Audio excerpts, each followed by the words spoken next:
Hi friends, അപ്പോൾ നമ്മളിന്ന് പരിചയപ്പെടാൻ പോകുന്നത് KCBയുടെ ചാർജ് മോഡ് എന്നൊരു ആപ്ലിക്കേഷനെ കുറിച്ചാണ്. അപ്പോൾ നമുക്ക് ഈ ഒരു ആപ്ലിക്കേഷൻ ഉപയോഗിച്ചിട്ട് നമുക്ക് KCBയുടെ ചാർജിങ് പോയിന്റിൽ നിന്നും നമുക്ക് നമ്മുടെ ഇലക്ട്രിക് വാഹനങ്ങൾ റീചാർജ് ചെയ്യാൻ കഴിയും. അപ്പോൾ അതിനായി ആദ്യം നിങ്ങൾ പ്ലേ സ്റ്റോർ ഓപ്പൺ ചെയ്യുക. പ്ലേ സ്റ്റോർ ഓപ്പൺ ചെയ്തതിന് ശേഷം അതിനകത്ത് സെർച്ചിനകത്ത് ചാർജ് മോഡ് എന്ന് സെർച്ച് ചെയ്യുക. ചാർജ് മോഡ് എന്ന് സെർച്ച് ചെയ്യുമ്പോൾ നമുക്ക് ആദ്യം വരും പവർ ടു പീപ്പിൾ എന്നുള്ള ഒരു ഓപ്ഷനിൽ 4.6 റേറ്റിങ്ങോട് കൂടിയ ഒരു ആപ്ലിക്കേഷൻ. അത് ജസ്റ്റ് സെലക്ട് ചെയ്യുക. അതിനുശേഷം ഇൻസ്റ്റാൾ എന്നുള്ള ഓപ്ഷൻ കൊടുക്കുക. ഇപ്പോൾ ഇത് ഇൻസ്റ്റാൾ ആയിട്ടുണ്ട്. ഇനി ജസ്റ്റ് ഓപ്പൺ എന്നുള്ള ബട്ടൺ പ്രസ് ചെയ്യുക.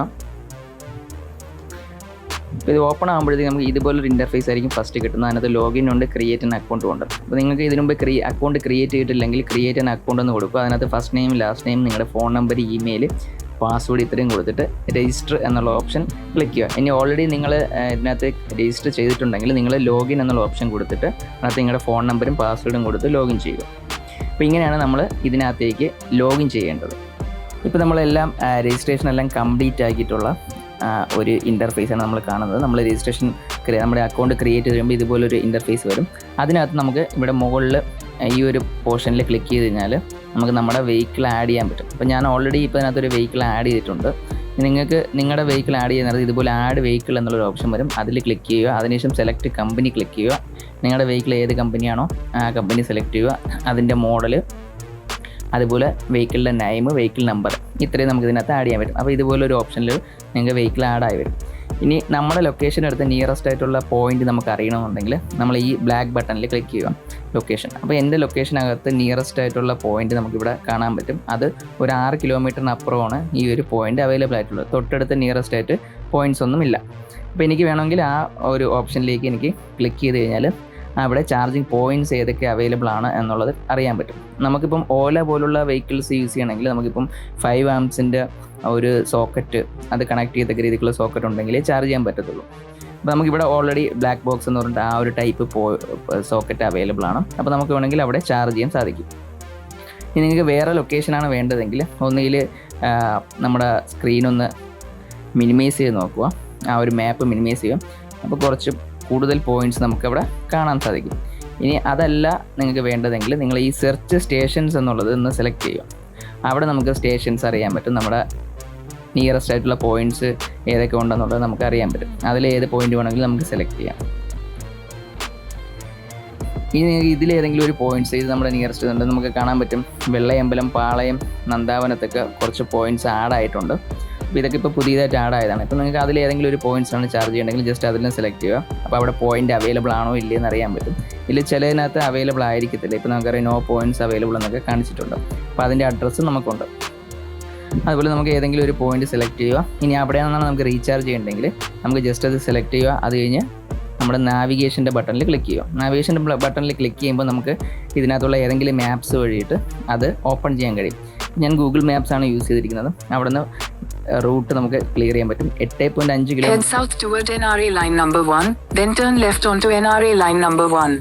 ഓക്കെ, അപ്പോൾ എനിക്ക് 8.5 കിലോമീറ്ററാണ് അങ്ങോട്ടേക്ക് പോകാനുള്ള ഡിസ്റ്റൻസ്.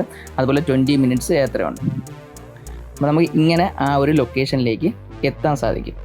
ഇനി അത് എത്തിയതിന് ശേഷം എങ്ങനെ നമുക്ക് റീചാർജ് ചെയ്യേണ്ടത് എന്നുള്ളത് പറയാം.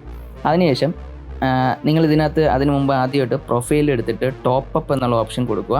അതിനകത്ത് നിങ്ങൾ റീചാർജ് ചെയ്തിരിക്കണം. നമ്മൾ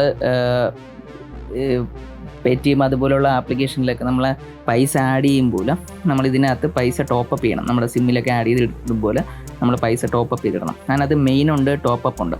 അപ്പോൾ മെയിനകത്ത് നമുക്ക് കുറച്ച് ഓപ്ഷൻസ് ഉണ്ട്. അതിനകത്ത് എമൗണ്ടും ഉണ്ട്. ആ ഒരു എമൗണ്ടിൽ റീചാർജ് ചെയ്താൽ എത്ര ദിവസം വാലിഡിറ്റിയോട് കൂടി എത്ര kWh നമുക്ക് ആ ഒരു ടോപ്പ് അപ്പ് റീചാർജിൽ കിട്ടുന്നുണ്ട് എന്നുള്ളത് അതിനകത്ത് ഡീറ്റെയിൽ ആയിട്ട് എഴുതിയിട്ടുണ്ട്. അപ്പോൾ നിങ്ങൾക്ക് അത് വേണമെങ്കിൽ ജസ്റ്റ് ക്ലിക്ക് ചെയ്തിട്ട് സബ്സ്ക്രൈബ് എന്നുള്ള ബട്ടൺ പ്രസ് ചെയ്ത് കഴിഞ്ഞാൽ നിങ്ങൾക്ക് പേയ്മെൻറ്റ് ഒരു വിൻഡോ വരും. അവിടെ നിങ്ങൾക്ക് കാർഡോ ഗൂഗിൾ പേയോ ഫോൺ പേ എങ്ങനെ വേണമെങ്കിലും നിങ്ങൾക്ക് റീചാർജ് ചെയ്യാൻ സാധിക്കും. അപ്പോൾ നമ്മൾ അതിനുശേഷം ടോപ്പ് അപ്പും ഉണ്ട്. ടോപ്പ് അപ്പിൽ നമുക്ക് അതുപോലെ ടോപ്പ് അപ്പ് ചെയ്യാൻ പറ്റും. അപ്പോൾ ഇത് ചെയ്ത് നിങ്ങൾ ആദ്യം ഒരു പ്ലാൻ നിങ്ങൾക്ക് വേണം. ഇപ്പം എൻ്റെ ഒരു പ്ലാനുണ്ട്, 10 kWh ലെഫ്റ്റ് എന്നുള്ള ഒരു പ്ലാനുണ്ട്. അതിൽ 365 ഡേയ്സ് ആണ്. എക്സ്പയർ ആവുന്നത് 12 ജൂൺ 2023 ആണ്. അപ്പോൾ ആ ഒരു പ്ലാൻ എൻ്റെ ഓൾറെഡി ഉണ്ട്. അപ്പോൾ എനിക്കിനി റീചാർജ് ചെയ്യണമെങ്കിൽ അപ്പോൾ നിങ്ങൾ ആദ്യം റീചാർജ് ചെയ്യണമെങ്കിൽ ഇതുപോലൊരു പ്ലാൻ ഇതിനകത്ത് ആഡ് ചെയ്തിടുക. അതിനുശേഷം ഹോം പ്രസ് ചെയ്യുക. നിങ്ങൾക്ക് ഏത് റീചാർജ് പോയിന്റിലാണോ റീചാർജ് ചെയ്യേണ്ടത് അവിടെ നിങ്ങൾ ലൊക്കേഷൻ ഡയറക്ഷൻ കൊടുത്തിട്ട് നിങ്ങൾ അവിടെ എത്തുക. അതിനുശേഷം നിങ്ങളുടെ ചാർജിങ് പോയിൻ്റ് അവിടെ അവൈലബിൾ ആണോ, നിങ്ങളുടെ വെഹിക്കിൾ റീചാർജ് ചെയ്യാനുള്ള പോയിൻ്റ് അവിടെ അവൈലബിൾ ആണോ എന്നുള്ളത് ചെക്ക് ചെയ്തോളുക. അതിനുശേഷം ആ ഒരു യൂണിറ്റിൻ്റെ അടുത്ത് ചാർജിങ് സ്റ്റേഷനിൽ എത്തിയതിന് ശേഷം സ്റ്റാർട്ട് ചാർജിങ് എന്നുള്ളത് ക്ലിക്ക് ചെയ്യുക. അപ്പോൾ ആ ഒരു മെഷീനിൽ നമുക്കൊരു QR കോഡ് അവൈലബിൾ ആയിരിക്കും. ആ QR കോഡ് ഫോണിൻ്റെ ക്യാമറ വെച്ച് സ്കാൻ ചെയ്യാം. അതിനുശേഷമാണ് നമുക്ക് ചാർജ് ചെയ്യേണ്ടത്. അപ്പോൾ ഞാൻ അങ്ങനെ ഒരു ചാർജിങ് സ്റ്റേഷൻ്റെ അടുത്തല്ല. അപ്പോൾ അതിൻ്റെ ചാർജ് ചെയ്യണം, എങ്ങനെയാണ് അതിൽ നിന്ന് ചാർജ് ചെയ്യേണ്ടതെന്ന് ഞാൻ വേറൊരു വീഡിയോയിൽ നിങ്ങൾക്ക് കാണിച്ചു തരുന്നതാണ്. അപ്പോൾ ഇതുപോലെയാണ് നമ്മൾ ചാർജ് ചെയ്യേണ്ടത്. അപ്പോൾ നിങ്ങൾക്ക് എല്ലാവർക്കും ലൊക്കേഷൻ കണ്ടുപിടിക്കാനും എല്ലാം എങ്ങനെയാണെന്ന് മനസ്സിലായി കാണുമെന്ന് വിചാരിക്കുന്നു. അപ്പോൾ ഇത്രയാണ് നമുക്ക് ഈ ഒരു ചാർജ് മോഡ് ആപ്ലിക്കേഷൻ വെച്ചിട്ട് നമുക്ക് ചാർജ് ചെയ്യേണ്ടത്. അപ്പോൾ ഇതിൽ വേറൊരു കാര്യം എന്ന് പറഞ്ഞാൽ നമുക്ക് ഒരുപാട് പോയിൻറ്റ്സ് ഇനി സമീപ ദിവസങ്ങളിൽ നമുക്ക് ഇതിനകത്ത് ആഡ് ആവുന്നതാണ്.